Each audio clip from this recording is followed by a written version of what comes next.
Sœurs et frères dans le Christ, paix, joie, grâce, amour à chacun et à chacune de vous. Au nom de notre Seigneur Jésus-Christ, dans ce mardi de la 12e semaine du temps ordinaire. Je voudrais partager avec vous deux points de méditation, l'un tiré de la première lecture du livre des rois, du deuxième livre des rois, et l'autre de l'évangile selon Saint Matthieu, selon Saint Matthieu au chapitre 7 que nous continuons à lire. Le premier me permet de nous proposer une méditation sur la prière. Une forme de prière qui est la prière en fait d'intercession, de demande d'aide au Seigneur. Le roi Ézéchias se trouve dans une situation où Israël, à Jérusalem est assiégé par le roi Sennachérib, l'Assur, et qui promet et dit tous les rois, tous les peuples autour de nous sont tombés. Tu penses que tu vas résister? Assur a toujours su vaincre et tu n'échapperas pas. Ézéchias, qu'est-ce qu'il fait? Il prend la lettre qu'il lui a envoyée et il va au temple devant le Seigneur et il lui présente et il dit: Seigneur, il n'y a que toi. Il n'y a que toi qui puisse nous aider, le dernier rempart. Ce qui est intéressant, c'est la manière avec laquelle sa prière est faite.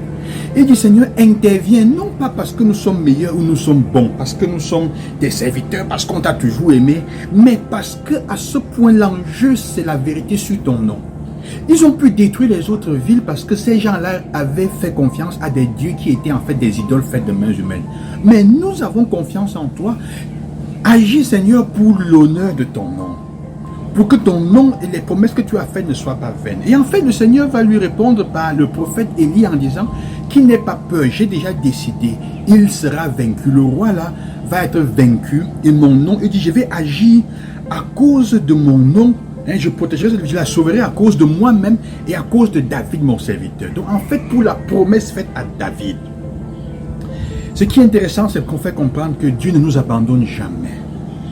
Quand nous lui restons fidèles, même si ce n'est pas pour ça, il agit par promesse, pour la promesse qu'il a faite, en l'honneur de son nom, pas parce qu'il veut montrer qu'il est meilleur, mais parce qu'il est amour. En fait, la promesse qu'il a faite, c'est d'être fidèle, d'être l'amour fidèle à chacun et à chacune de nous, au-delà et indépendamment de notre capacité, de quoi que nous soyons bien ou pas.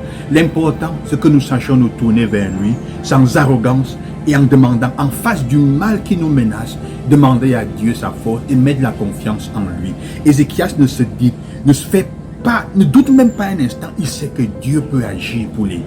Ça, c'est la première chose que je voudrais partager avec vous, pour nous encourager à ne pas nous détourner du Seigneur quand nous sommes menacés par le mal et par le mauvais. Ne vous perdons pas d'espoir. Allez lire cette prière, elle est très belle et elle est remplie de l'assurance, de la confiance de quelqu'un qui sait que Dieu va agir. Et je vous assure qu'il agira, parce que dans l'instant d'après, en effet, il agit et il chasse Sennachérib qui doit rentrer chez lui avec honte. La deuxième chose est liée à la parole que nous écoutons. Le Seigneur qui dit dans l'évangile: ne donnez pas aux chiens ce qui est sacré, ne jetez pas vos pelles au pourceau, de peur qu'ils ne les piétinent, puis se retournent pour vous déchirer.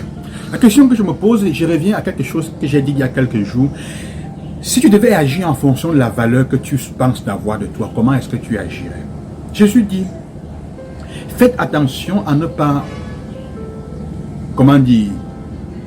mettre entre les mains des gens qui ne connaissent pas la valeur que vous êtes, le bien que vous êtes. Ne partagez pas vos secrets avec n'importe qui. Ne confiez pas ce que vous êtes et qui vous êtes à n'importe qui. En fait, les personnes bonnes et les personnes plus généralement ont très peu d'amis. Sinon, vous risquez toujours de vous trouver trahi, qu'on vous a trahi. Ce n'est pas une invitation à ne pas se fier des autres, c'est une invitation à être prudent, à ne pas confier à n'importe qui les richesses et ce qui vaut vraiment de la valeur pour toi.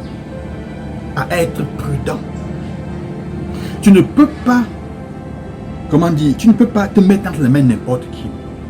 Je dis souvent aux certaines femmes, à certaines personnes qui se retrouvent par exemple dans des mariages de concubinage, parce qu'au début, elles avaient pensé que on pouvait laisser passer sur n'importe quoi pour entrer dans un mariage en concubinage, et le monsieur après, tu te trouves que tu n'arrives plus à te marier à l'église. Tu as perdu l'opportunité de vivre ta foi et de communier à l'église. Pourquoi? Parce qu'au début, tu as tenu ce qui était important pour toi, la communion, ta vie de foi, tu l'as baraté comme ça, tu l'as mis entre les mains de quelqu'un qui n'en connaissait pas la valeur. Faites attention. Et il ajoute, parce que tout ce que vous voulez que les autres fassent pour vous, faites-le pour eux. À ce moment, ça me rappelle une des lois qu'on appelle la loi, tout ce que tu donnes te revient. Quelqu'un appelle la loi du karma. Rien de ce qui est fait ne se perd. Si tu offres le bien, tu recevras en retour le bien. Quelqu'un va me dire, mon père, j'ai fait du bien toute ma vie aux gens, mais on continue à me critiquer, à me tirer dessus. C'est comment? C'est parce que tu t'attaches au fait que tu attends le retour automatique dans ce moment qu'on te retourne ça en bien comme tu as fait.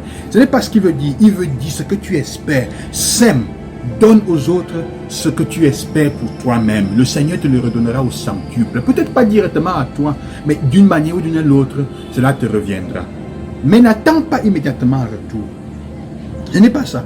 Il faut savoir, comme il dit à fait, que la voie qui conduit au bonheur est étroite et elle est remplie de cailloux. On nous a enseigné ça.